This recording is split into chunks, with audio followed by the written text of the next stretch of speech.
各位街坊，今日來到珠海嘅金灣，為介紹大家一個盤叫興格方南嘅單位。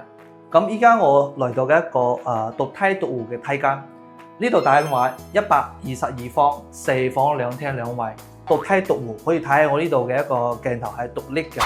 跟住我哋鏡頭入嚟睇睇呢個屋嘅佈局同設計。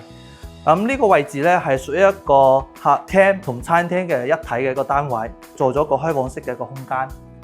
面積咧係122方，得房率嘅話去到110幾，實用率好高。之前聽我哋嘅同事講係3萬加嘅，咁依家有咗比較大嘅折扣，大概係18000幾起就可以買翻一間啦。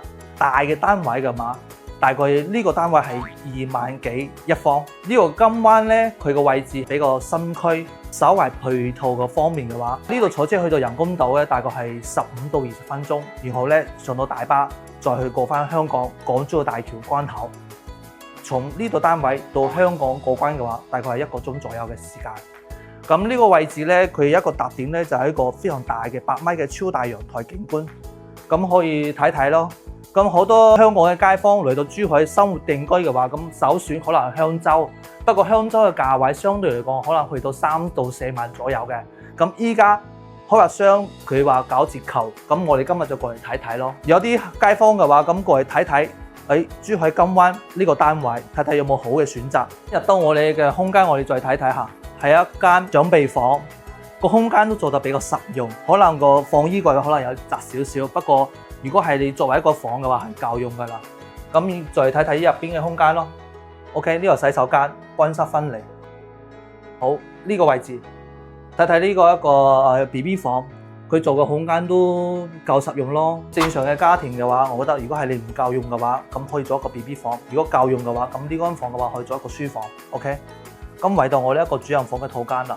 咁佢呢個主人房套間嘅話，佢飄窗都用得好舒服嘅，我哋睇睇。然後咧佢做咗一個衣櫃、櫥櫃都做得唔錯，都比較大氣少少。用品房嘅設計咧都係 OK 嘅。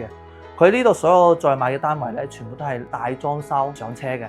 明年嘅6月份就收樓。香港人買屋都係首付1.5成咗可以上車㗎啦。來到呢個位置咧，我感覺因為我係從中山開車過嚟呢度，揸車要1粒鐘。俾人感覺嘅話，稍為周邊嘅話配套爭少少，不過未來成熟嘅話。然後咧，呢個金灣嘅區域佢係做咩嘅咧？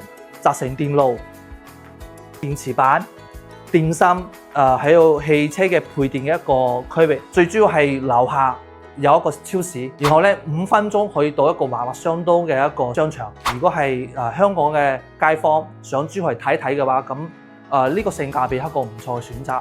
咁同樣嘅，佢可能配套暫時如果係同香洲嗰邊嘅話，咁可能冇咁方便。所以話，我覺得如果係想喺金灣呢個位置想過嚟感受下嘅話，因為佢去香港嘅話，大概都係1個鐘左右嘅車程，可以過嚟實地去考察下。咁下邊嘅話，我都會拍一拍周邊一個環境，一個空拍嘅鏡頭俾大家。呢個視頻就咁樣啦。下次如果係你有興趣嘅話，記得 WhatsApp 我。OK，拜拜。